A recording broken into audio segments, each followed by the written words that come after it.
Hello, ladies and gentlemen, boys and girls. TJR here from TJR's Classic Rock Corner podcast. With something different for a video than my normal episode videos or live streams, I'm eulogizing Mick Ralphs, founding member of Bad Company and one-time guitarist of Mott the Hoople. Mick passed away last night at the age of 81, or 80 years old, excuse me. No, 81. He was born March 1944. He passed away last night at the age of 81 from complications from the stroke he had back in 2016. And Mick was a wonderful, amazing guitarist. I mean, a lot of people are like, oh, Bad Company.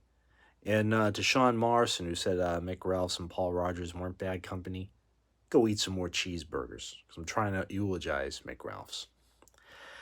Mick Ralphs left Mott the Hoople after all the young dudes because he didn't want to do the glam thing. He wanted to do some more blues rock thing. That's when he met up with Paul Rodgers. And I will be talking about more Bad Company in the future. In fact, I have a Bad Company episode on the channel, Run With The Pack. I'll have the link below so you can watch it. But I want to share my favorite memories of Bad Company and songs that Mick Ralphs wrote on each album. I know them all because I have all the CDs here, and I don't need Wikipedia to help me either.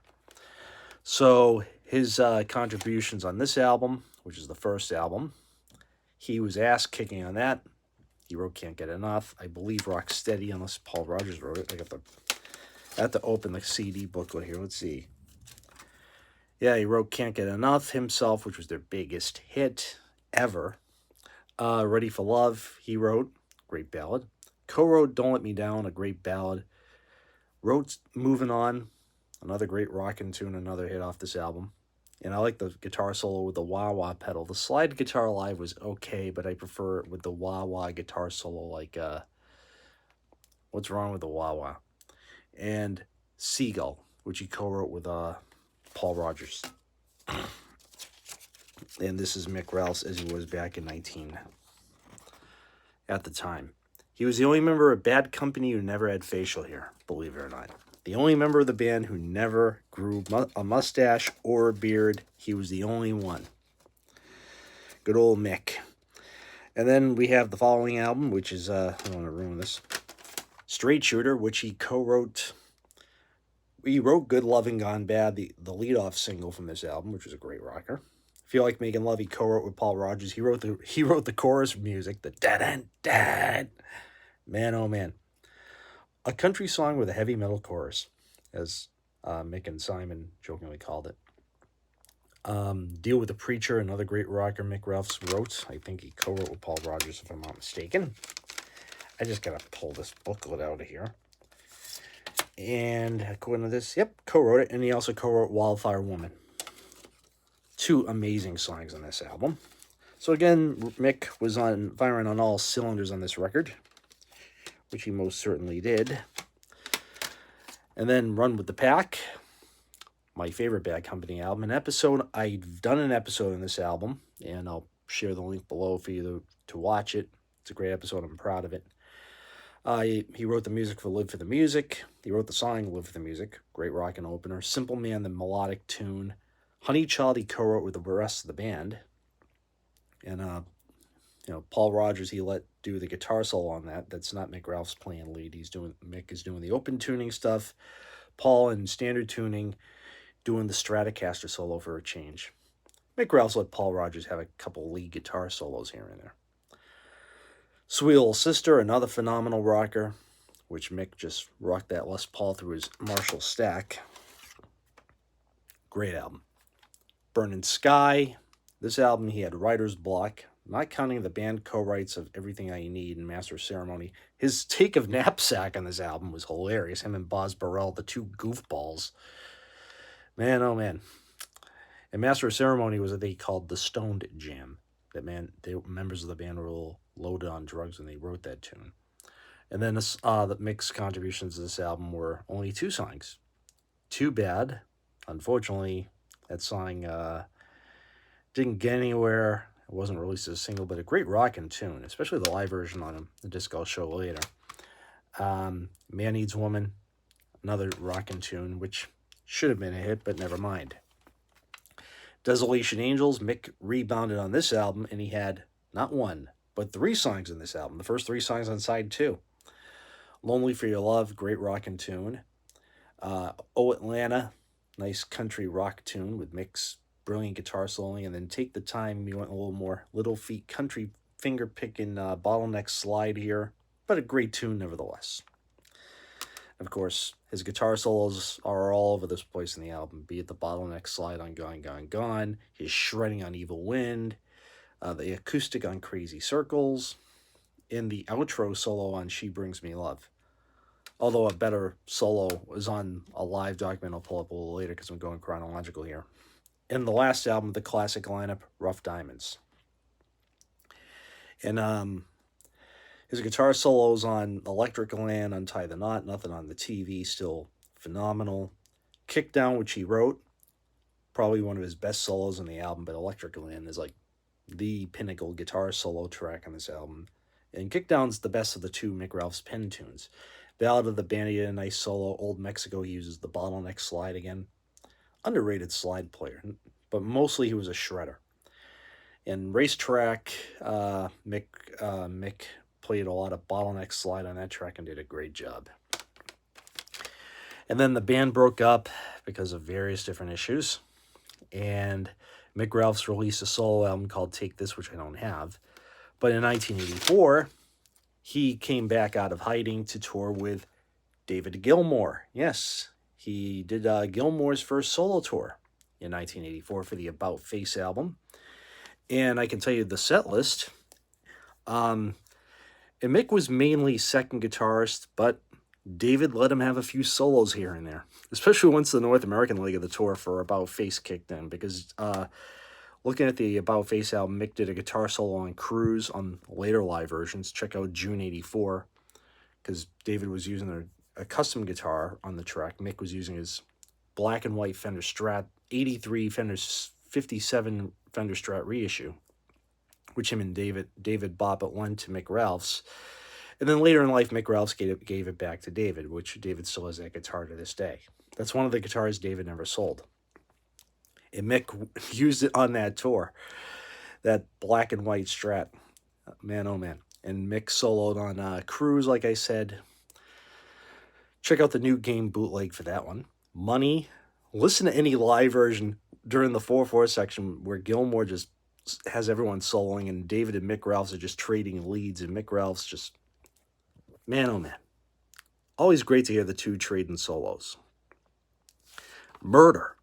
Mick Ralphs did the first guitar solo on Murder on the live versions. Watch Hammersmith Odeon, watch any live performance, as David had to switch from acoustic guitar to the black Strat, which was in drop D tuning. Mick Ralphs did the solo in the 6/4 time, and then David strapped on the black Strat and went into solo territory for the 4/4 section, which is Rock City. And the ending solo, Gilmour and Ralphs did that harmonizing Thin Lizzy-like guitar harmony thing, the da-da-da-da-da-da, very Thin Lizzy-like, with Gilmour doing the low end for a change and Mick Ralphs doing the high end. Usually Gilmour did the high end stuff, but for a change, Gilmour decided to do the low end. And then Gilmour would continue to do the low end for solos on like Shine On Parts 1 through 5 and Post Waters Floyd. But I'm getting ahead of myself here. And then, of course, another song that Mick Ralphs got to show his technique with David was Near the End, because David did the acoustic guitar solo, played the acoustic through the whole song, and then Mick Ralphs was playing the Stratocaster, and then he goes into a solo which differed every night. My favorite solo was Toronto 1984, and this footage of it, just punch in David Gilmour, Toronto 1984, go to like a minute and 30 some odd in the video, and you watch Mick Ralphs on Near the End just soloing on that black Stratocaster, whammy bar, dive bombs. Mick was just an ass kicker on that guitar. And at the end of the solo, David goes, Mick Ralphs on the guitar. Man, oh man. And then Mick Ralphs was also co-MC live. So he would introduce some of the songs and be the court jester on stage. That was another thing I loved about Mick Ralphs, his sense of humor. And then he worked with David again in 1986 on the Colombian benefit concert, which they did 3 songs, Run Like Hell, Out of the Blue, and Comfortably Numb.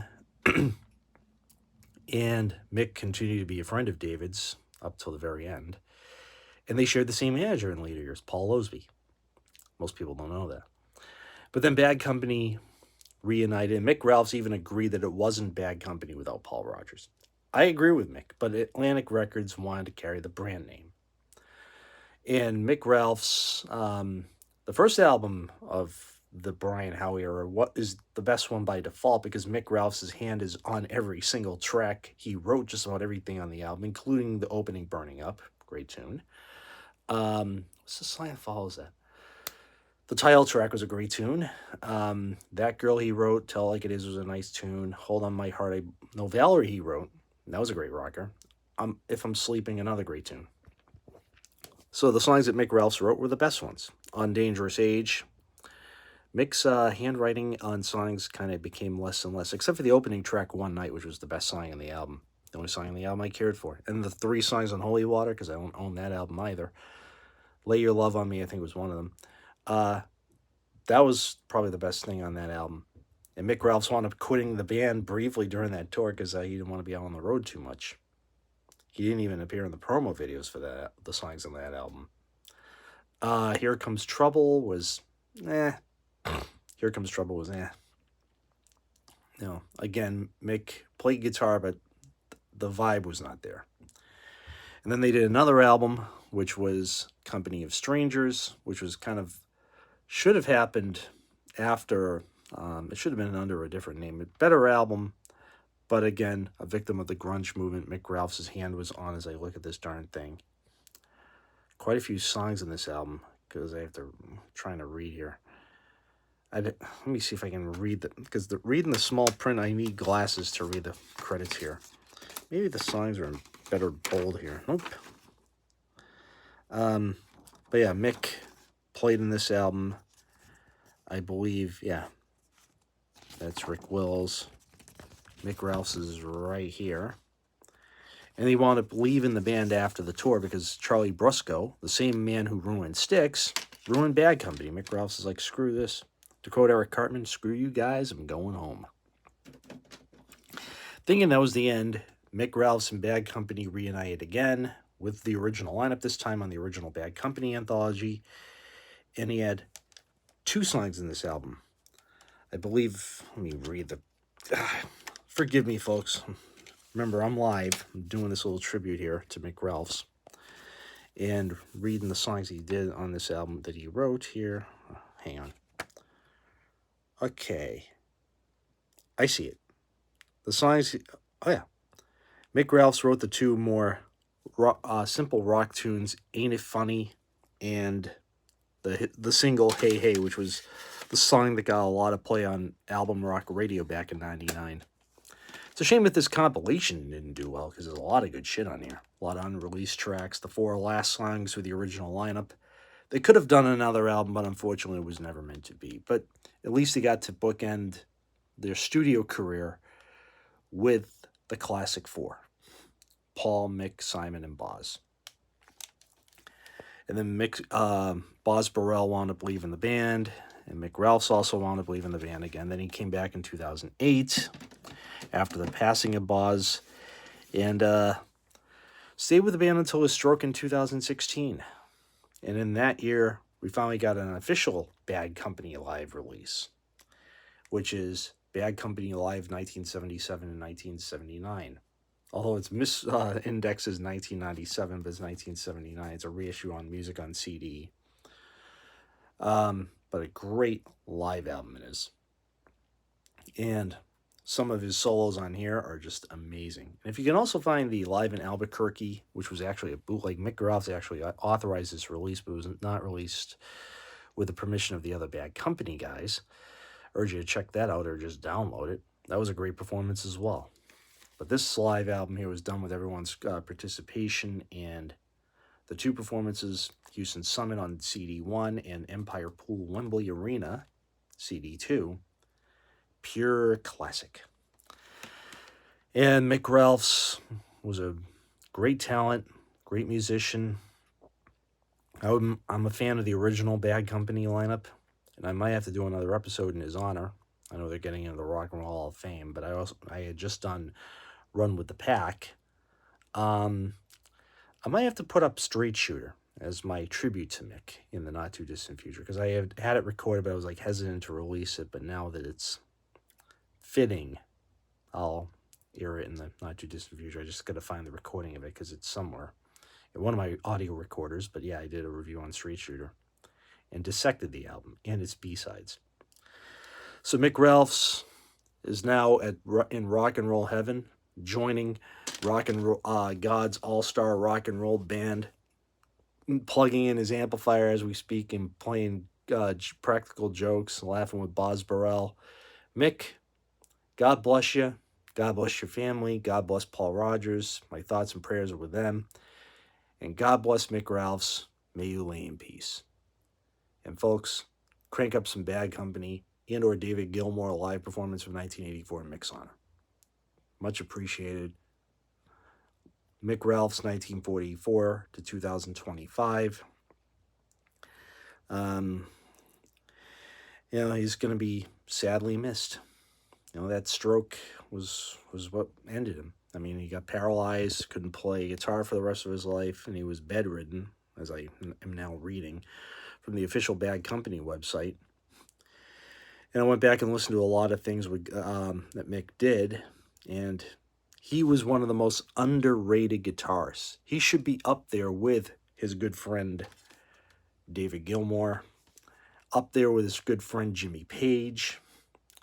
The Led Zeppelin camp is also saddened about the loss of Mick Ralphs because, Bad Company were signed to Swan Song. They were the first signees on Led Zeppelin's Swan Song label that weren't called Led Zeppelin.